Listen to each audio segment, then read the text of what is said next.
You know, for years, America has thought of herself as being rather generous, as a land that feeds the hungry and lifts the poor up. And I think that that is a very noble cause in many ways. In some ways, it's not. Eventually, that well of generosity is going to run dry, leaving nothing but mud for the thirsty to drink.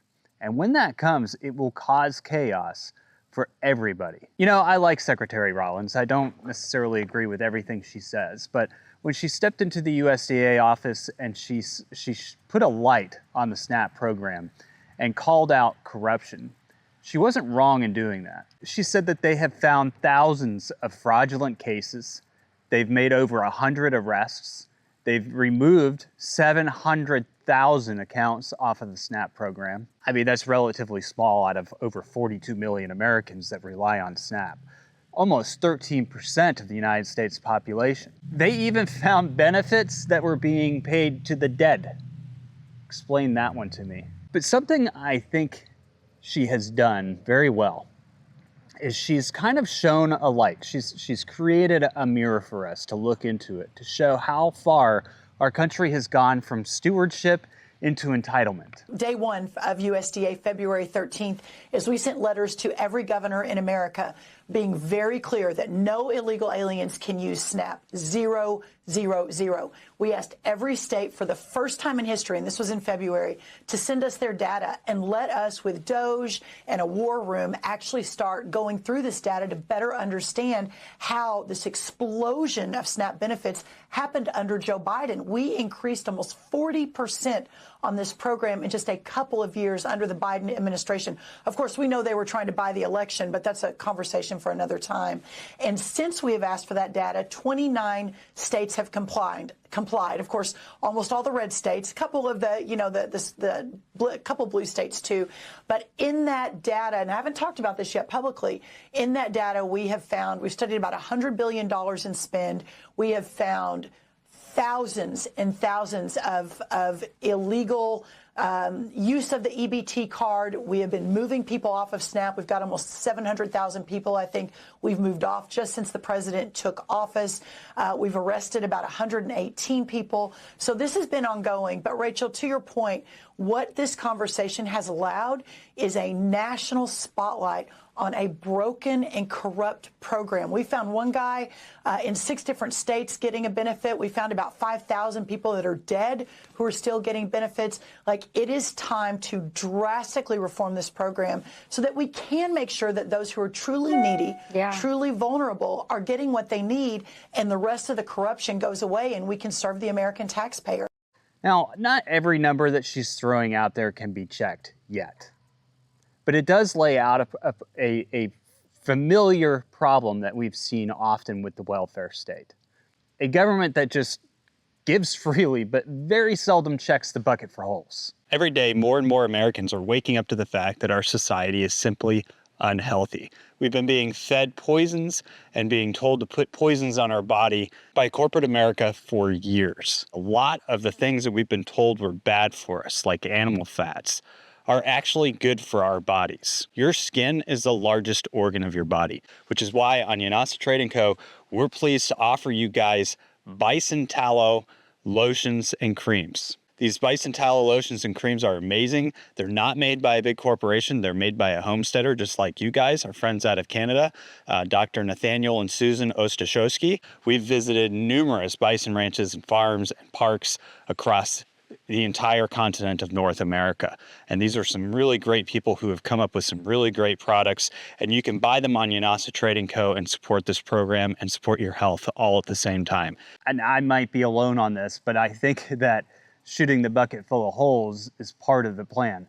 Just look at this and bear with me for a second. Look at every crisis, every financial crisis, every pandemic, every terror event. Look at what happens to the amount of people that go into the welfare state. Some people would refer to these as great resets, but they're entrapments. There are periods of entrapment and people are getting stuck. But it's really hard to describe to those people that they're getting stuck. It's hard to describe to somebody you're becoming dependent on something. This is coming from somebody, I've explained this to you guys on our channel before. I believe that some of these programs are there for taxpayers who are paying for them, who occasionally need a stepping stone to get to the next spot in life. And they're entitled to it as a taxpayer because they helped fund these programs. It's the abuse of the programs that's wrong. I, personally have had to use SNAP. As you guys know, I had a son who was born premature. Both my wife and I had to leave our jobs. I had to leave my job to care for my family while she was on bed rest. She didn't have a choice. They fired her. It left us in a precarious situation. We had to rely on a benefit we had been paying for our entire careers to get by for a little bit. But, for me, it wasn't a good thing. We didn't like it. We didn't like the fact that everything we did was all of our accounts were being reviewed, all of our assets were constantly being reviewed month after month. It was a terror, especially for any one of you who values your privacy. It wasn't something that any of us would ever want to go through again in our lives. And we left that. We left that system well before our entitlements were up because we didn't like our involvement in it. We found another way. Now, we live on a farm. We started growing our own food. It didn't take us that long. And I know that that's not the case for everybody. But for a lot of people, and I'm doing this video because I think that, Secretary Rollins made some points, but some of them aren't exactly accurate. If we look at the numbers, yes, the spending costs of SNAP have gone up tremendously under the Biden administration, but a lot of that was policy. The actual percentage of Americans that are on SNAP, after some of the research that I have done, goes back much further. The actual rise in the percentage of people using this program goes back much further. And I think that we have to look at the facts. If we want to fix the program, we have to look at the facts and understand what is actually happening here in order to fix it.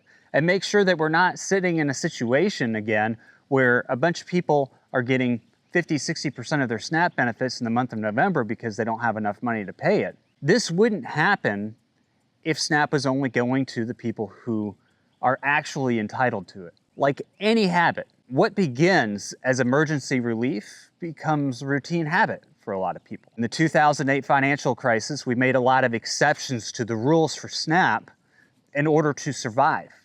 Tons of people lost their jobs. The economy tanked from the 2008 financial crisis. This was one of probably, in the history of America, besides 9/11, one of the greatest events that changed American society. And it's not necessarily for the better. The financial reforms, everything about 2008 consolidated power and control. And if you don't think that becoming dependent on the government isn't them consolidating power and control over your life, you're wrong. Remember, guys, SNAP was meant as a bridge to help tax-paying working families temporarily when they needed the help. But as many of you know, bridges can become parking lots when nobody moves forward. Today, over 12%, almost 13% of Americans are on SNAP. Following the 2008 financial crisis, states loosened rules, they raised income limits, they dropped the whole asset test portion of it, which is a big deal. And they did this so that more working families could apply for SNAP benefits. They went around what was legally set as guide rails and allowed more and more people to apply for SNAP benefits. You also had this great technology boom that we're in now, and technology has made it easier to apply. It's made a lot less paperwork. Sometimes they just don't even ask you for more paperwork to verify. And it's also made it easier to just slap it into somebody's account. It's made the process very, very easy. And in some ways, I look at where SNAP has gone over the last several years, and I look at all this talk of universal basic income. And I think that in many ways, this is a test pilot program. And it started in 2008. If you look at this graph, just look at this graph of the percentage of the population in the United States that has been on SNAP benefits since the 1990s. And you'll see what I'm talking about. Since the financial crisis, SNAP benefits have gone through the roof. The only time that we really saw a dip was during the first Trump presidency. And then when COVID hit, it gave it a bump up. And then it's just kind of solidified ever since then. Under the Biden administration, it's solidified. Now, the spending graph is completely different. Take a look at this. Spending has gone through the roof on SNAP payments. Some of this is due to SNAP's adjustment for inflation. You could see the inflation on the actual SNAP payments. And this is what I'm talking about when Brooke Rollins said that we saw a 40% increase. She wasn't necessarily talking about the number of people on SNAP, but she was talking about the spending, the amount of spending. And I mentioned this in my video the other day. We went pre-COVID from about a little over $4 billion, $4.5 billion, somewhere in that range, to almost $9 billion or slightly above $9 billion. There's always a different number out there, 9.2, 8.5 billion. It's in that range. It's basically doubled since COVID, the amount of spending that actually goes into the SNAP program. Part of that's inflation. Part of it was the Biden administration when they passed a bill that permanently increased SNAP benefits by over 20%.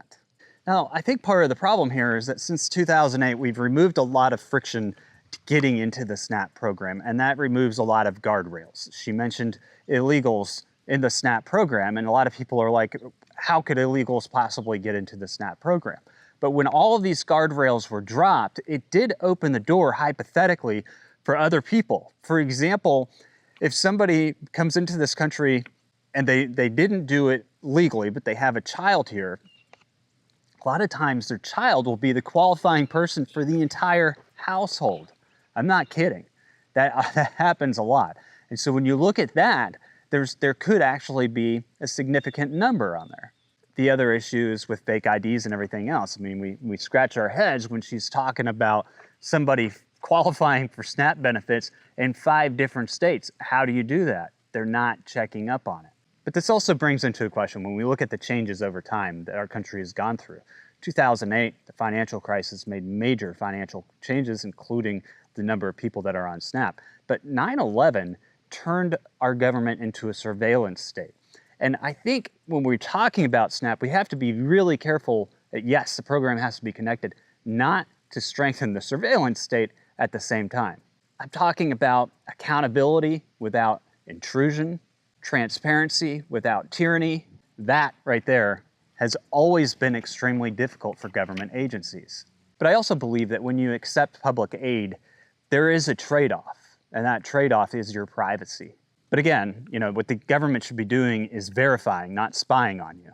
They should be making corrections, not necessarily condemning you, unless it's pretty blatant. And I think, with the thousands of cases that they've found, that's what the Trump administration has done. They've corrected course. They've removed people from the program. Only over 100 people have been arrested, which is a very small number. Imagine a system that was built on honor. It's a nice thought. It's never going to happen. But let's just say hypothetically. States that are linked by secure checks that stop duplicates from happening, audits that can publish numbers, not necessarily names, investigators who actually chase crimes and not people. That's been a really hard thing for the 3-letter agencies. And then this SNAP safety net that catches the falling but doesn't hold them, springs them back up into action. I wanted to do this video because I had seen this interview with Rollins again and again and again played out over the internet. And I think that there are some claims in there that get spun out of control, that all of this has to do with illegal aliens going onto the SNAP program. But that is not actually true, that most of the people that went on to SNAP did so under the Biden administration. That's not necessarily true either. The spending went way up under him, but it didn't attract more people to the program. What this actually goes back to, and if you look at these cyclical events that have happened throughout time, from the 90s until now, what has actually happened is that every time one of these crises hit, people end up on the SNAP train, and they don't know how to get off, or they don't ever have to get off. And every single time that happens, the qualifications, things get overlooked, states simplify things, they don't go back, which is why out of all the states, 21 of those states, and those states' numbers are actually pretty high. If you look at the percentage of people in those states, they're all in the mid-teens of people who are dependent on SNAP. Those states, they don't want to be audited because what they're doing is they're making an easier system. They want people to vote on the welfare state. They want people to get comfortable with the welfare state. That's why they're hiding their numbers. That's why they're trying to not share those numbers. But I do think that the government should have the right to audit those numbers because it's the federal tax bill that we all pay with our income that's paying for those benefits, not the state's benefits, not the state's tax bill. So it should be, the federal government should have every right to know how they're qualifying and what the process has been. I think right now what we need to do is let the USDA do its math. Let the states clean their books.